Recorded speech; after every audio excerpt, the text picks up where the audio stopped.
찬송가 452장 부르시면서 주일 아침 새벽 기도에 시작하겠습니다.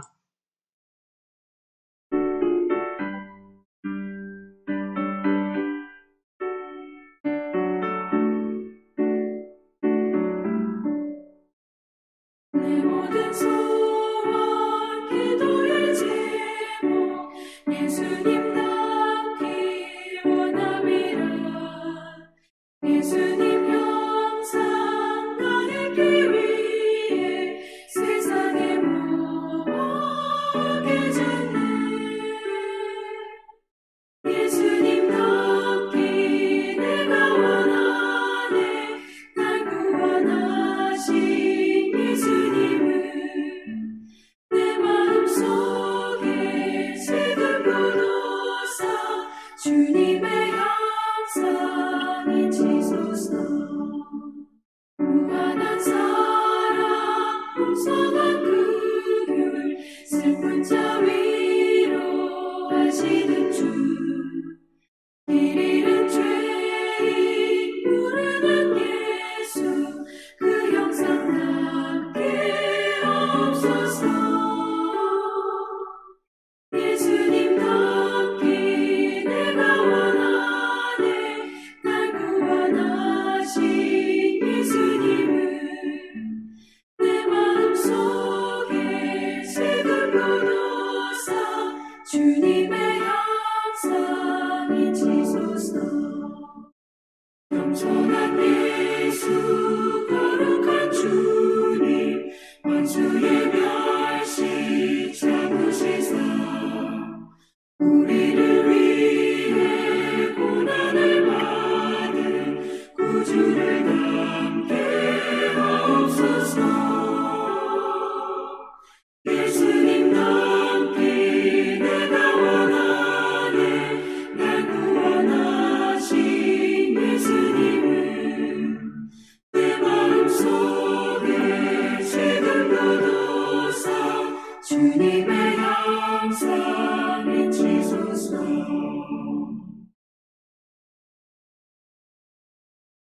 오늘 본문 말씀은 우리 역대하 13장 13절에서 마지막 22절을 봉독하도록 하겠습니다.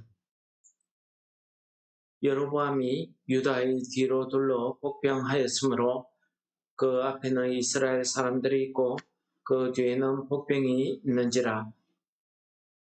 유다 사람들이 뒤를 돌아보고 자기 앞뒤의 적병으로 말미암아 여호와께 부르짖고 제사장들은 나팔을 부니라. 유다 사람이 소리 지를 때에 하나님이 여로보암과 온 이스라엘을 아비야와 유다 앞에서 치시니 이스라엘 자손이 유다 앞에서 도망하는지라.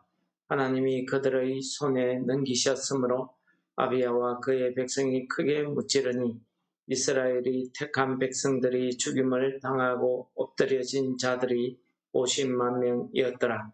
그때에 이스라엘 자손이 항복하고 유다 자손이 이겼으니 이는 그들이 그들의 조상들의 하나님 여호와를 의지하였음이라. 아비야가 여로보암을 쫓아가서 그의 성읍들을 빼앗았으니 곧 베델과 그 동네들과 여사나와 그 동네들과 에브론과 그 동네들이라. 아비야 때에 여로보암이 다시 강성하지 못하고 여호와의 치심을 입어 죽었고 아비야는 점점 강성하여 아내 14을 거느렸고 아들 22과 딸 16을 낳았더라.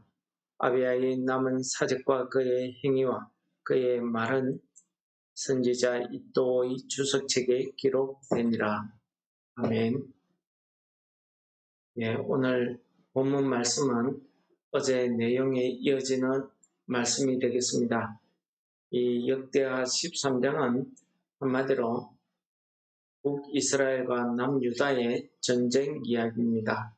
아비야 왕 때에 북이스라엘이 남유다를 침범해 옵니다. 그때에 우리가 알고 있듯이 아비야 왕이 여로보암과 이스라엘 사람들에게 한 말들이 있습니다. 한 말들은 우리의 왕조와 이 유다 나라가 하나님의 정통성을 하나님 말씀 위에 세워져 있음을 강조하고 있습니다. 그것은 하나님께서 다윗 왕에게 약속하신 소금 언약을 이야기하고 있는 것입니다. 두 번째로 우리 유다 집파들은 너희들과는 다르게 아직도 여호와께서 우리의 하나님이 되시고 우리는 여호와 하나님을 매일같이 예배하며 경배하고 있다는 사실을 이야기하며 거기에 대해서 너희들은 여호와 하나님을 버렸으므로 하나님께서 너희들도 버리셨다 하는 것을 강조하고 있습니다. 그리고 이 전쟁은 우리 남유다를 향한 전쟁이 아니라 여호와를 향한 전쟁임을 이야기하며 너희들이 형통하지 못할 것이다 하는 것이 어제의 내용이었다고 하면 오늘 그렇게 선언하고 믿음의 선포를 했던 이 아비야와 유다 백성들의 겁에 질린 모습을 오늘 본문 말씀이 기록하고 있습니다. 어떻습니까? 여로보암과 이스라엘 백성들은 그 많은 군대 숫자를 둘로 나누어서 유다 백성들의 앞뒤에 진을 치고 포위해서 공격하려고 합니다. 자기 앞에만 있는 줄 알았던 적군들이 자기 뒤에도 있는 것을 보고 유다 백성들이 깜짝 놀랐겠지요. 그래서 그들이 소리 지르면서 여호와께 부르짖었다고 합니다. 제사장들은 나팔을 불었다고 합니다. 이때 하나님께서 그들의 부르짖는 소리를 들으시고 이스라엘을 치셨다 하는 말씀을 하고 있습니다. 그렇습니다. 아비야의 말대로 이 전쟁은 북이스라엘이 여호와 하나님을 버리고 우상 숭배하다가 하나님을 향한 그 전쟁을 시작했던 것입니다. 그 결과 이 이스라엘 백성들은 남유다의 패망을 하고 50만 명이 죽고 결국 항복하고 여리고와 예사나와 기타 지역들을 다 빼앗겨버리게 됩니다. 여로보암 왕은 이 일을 주도했던 여로보암 왕은 하나님께서 치심으로 그가 일어나지 못하고 병으로 죽게 됐습니다. 다시는 이스라엘이 유다 나라를 침범해 오지 못했다 하는 내용이 오늘 전쟁의 결과로 우리에게 가르쳐 줍니다.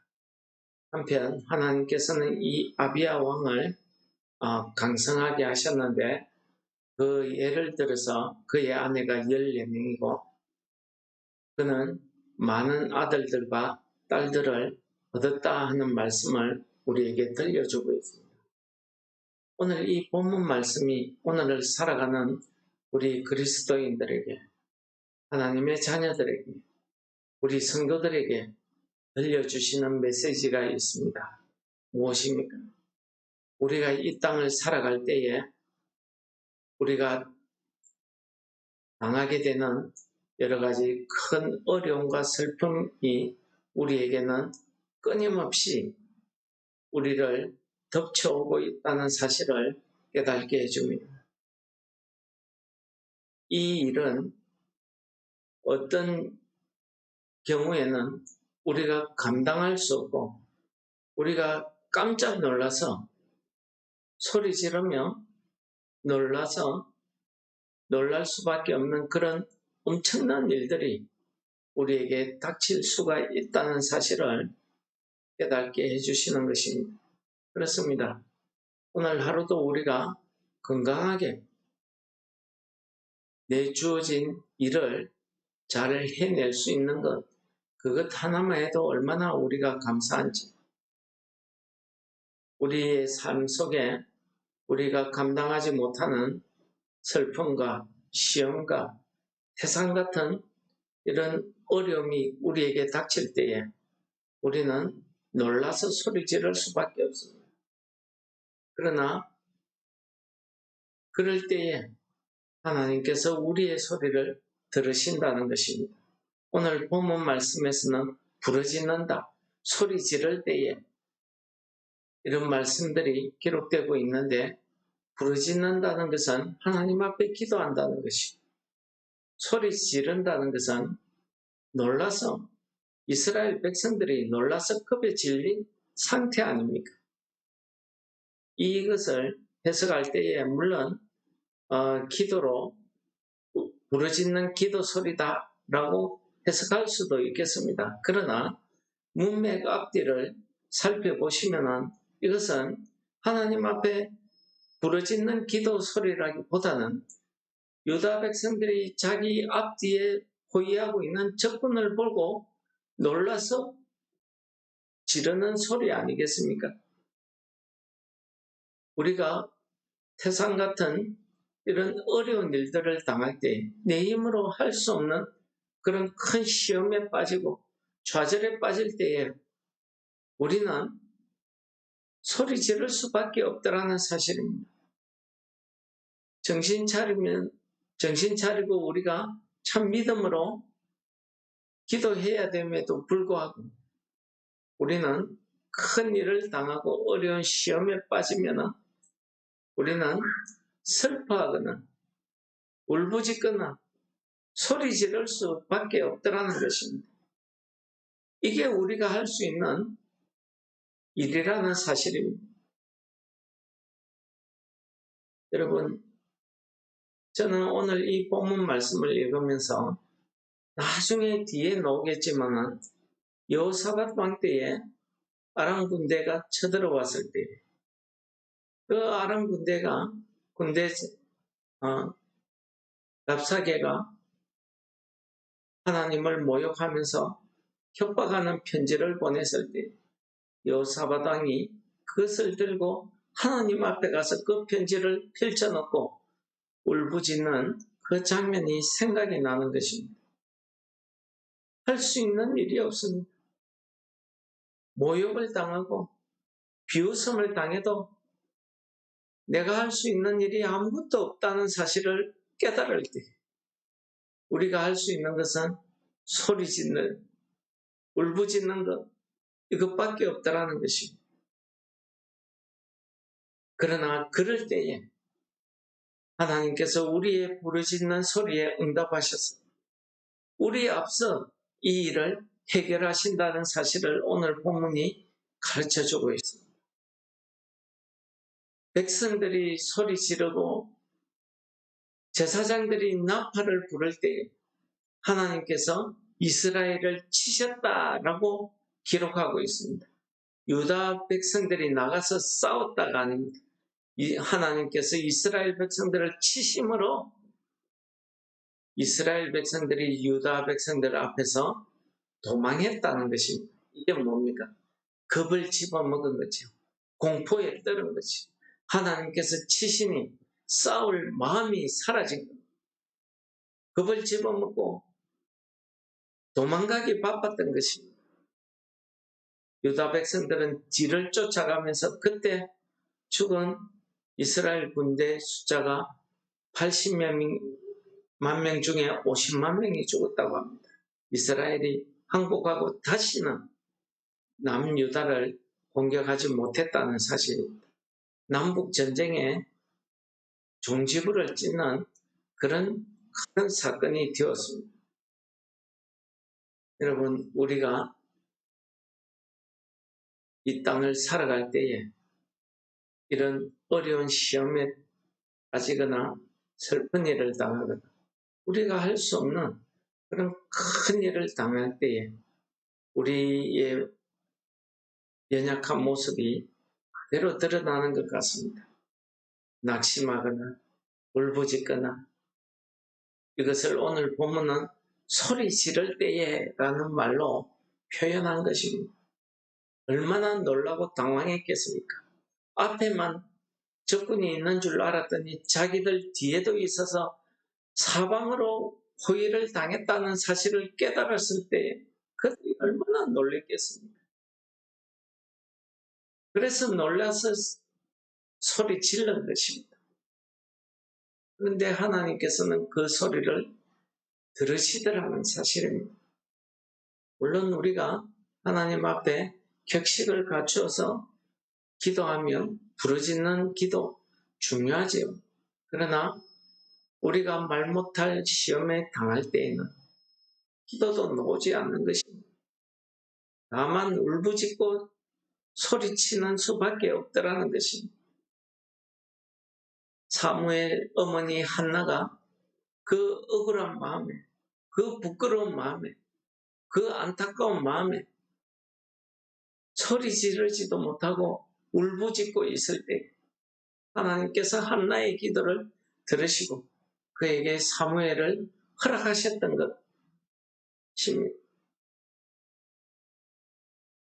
그때에 얼마나 한나의 어머니가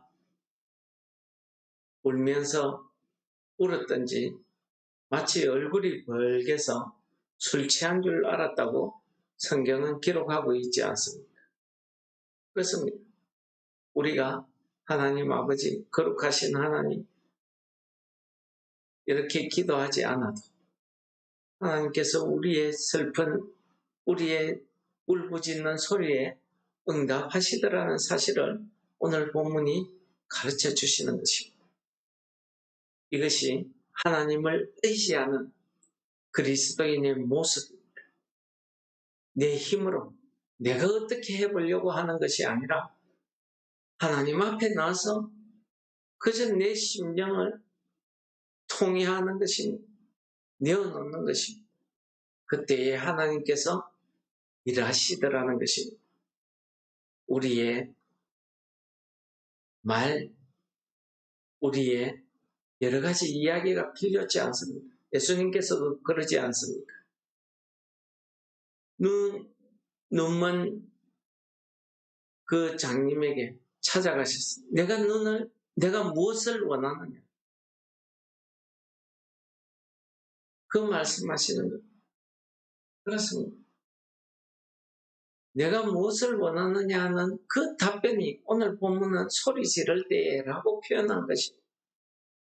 물론 이걸 우리가 믿음으로 잘 포장해서 하나님 앞에 부르짖는 기도, 울부짖는 기도 이렇게 해석할 수도 있겠습니다만은 저는 그 사실, 그 상황 그대로로 이해하는 것이 우리 신앙에 맞다 생각이 됩니다. 너무 놀라서 기도하지도 못하고 그냥 놀라서 소리 지르고 울부짖는 것입니다. 그것이 하나님께서 들으시고 하나님이 역사하셔서 그들을 구원해 주신 것입니다. 오늘 이 말씀을 기억하시면서 오늘 하루도 우리가 예배 자리에 나와서 하나님 앞에 우리의 어려움을, 우리의 통회하는 마음 하나님 앞에 바칠 때 천천의 수양보다도 만만의 기름보다도 하나님이 더 기뻐 받으시는 줄을 믿습니다. 그래서 사무엘이 하나님께서 더 많은 번제의 수양을 기뻐하시겠냐, 많은 기름을 기뻐하시겠냐. 하나님께서는 통회하는 심령을 원하신다고 이야기하고 있었던 것입니다. 말씀을 기억하시면서 우리가 하나님 앞에 우리의 심령을 내어놓는 그런 시간 되시기를 축원합니다. 기도하시겠습니다.